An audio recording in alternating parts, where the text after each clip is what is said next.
So when patients have shoulder arthritis in the ball and socket joint or the glenohumeral joint, there's a lot of different factors. One is their age. I've had patients in their 20s that have severe arthritis. I've had patients in their 90s that have severe arthritis. I think patients feel that we have one surgery that is for everybody, and we really don't. We have a lot of options anymore.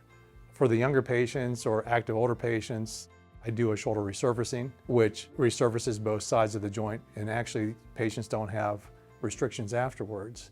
They can get back to sports, working out, activities as tolerated.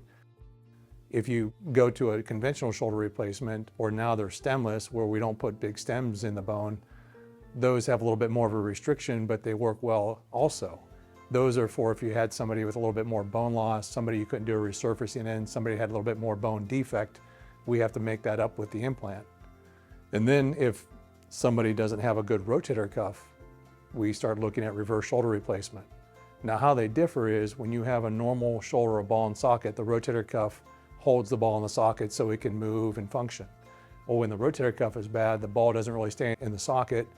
It's somewhat unstable and you don't get the function you normally would get. So we actually reverse the ball and socket, we push out the center of rotation, and it actually uses the other muscles around the shoulder like the deltoid.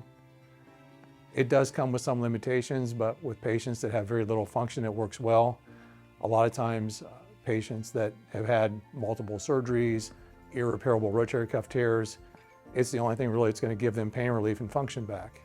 So shoulder replacement in general has come a long way.